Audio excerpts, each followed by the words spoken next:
Bonjour, la dédicace du temple par le roi Salomon. Voici la du matin. 1 Roi chapitre 8, versets 10 et 11. Au moment où les sacrificateurs sortirent du lieu saint, la nuée remplit la maison de l'Éternel.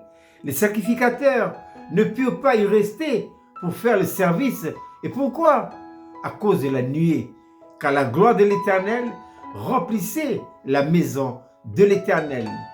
À la dédicace du temple faite par le roi Salomon, quelle est la preuve, le signe, la marque de la présence de Dieu qui a agréé d'ailleurs cette construction? C'est la nuée. C'est la nuée qui vient et la gloire de l'Éternel remplit le temple. De quoi nous parle la nuée? La nuée nous parle du Saint-Esprit. Rappelons-nous que quand Israël est sorti de l'Égypte, il faudra traverser tout le désert aride et des kilomètres et des kilomètres, à des horizons infinis. Il faut être conduit par quelqu'un. Qui les a conduits dans ce désert? La nuit par une colonne de feu et la journée par une colonne de nuée. De quoi nous parlent ces colonnes? Eh bien, elles nous parlent du Saint-Esprit. Donc, le Saint-Esprit était déjà là. Maintenant, alors que je vous parle, nous sommes sous la dispensation de l'Église et celle du Saint-Esprit. C'est très important. Nous devons donner au Saint-Esprit toute la place qui lui revient, afin qu'il ait la liberté de prendre les choses en main. Revenons à la construction du temple. Eh bien, dans cette construction du temple, tout se faisait de A à Z sous le contrôle de la nuée.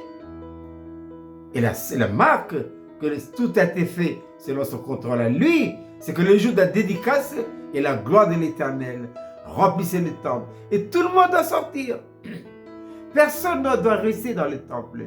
Même les sacrificateurs qui doivent officier, eux aussi doivent sortir. Mais c'était pareil au temps de la construction du tabernacle.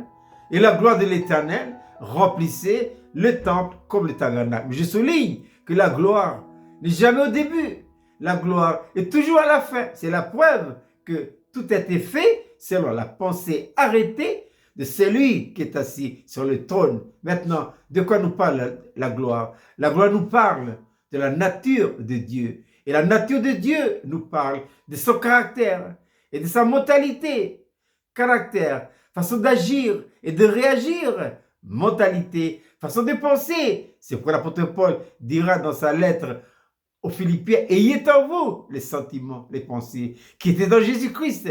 Mais ces sentiments et les pensées qui étaient en Jésus-Christ sont déjà en nous.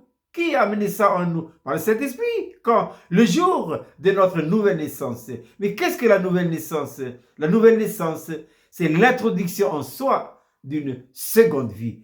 Et qui plus est, la vie de Dieu. C'est pourquoi l'apôtre Jean dira à ceux qui l'ont reçu, à ceux qui ont cru en son nom, il a donné le pouvoir de devenir enfant de Dieu.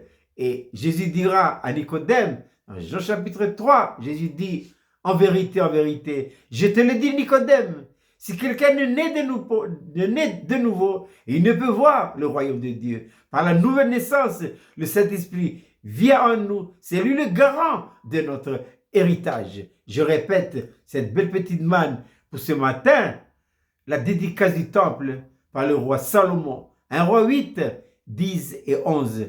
Au moment où les sacrificateurs sortirent du lieu saint, la nuée remplit la maison de l'Éternel. Les sacrificateurs ne purent pas y rester pour faire le service à cause de la nuée, car la gloire de l'Éternel remplissait la maison de l'Éternel. Je vous souhaite de passer une agréable journée.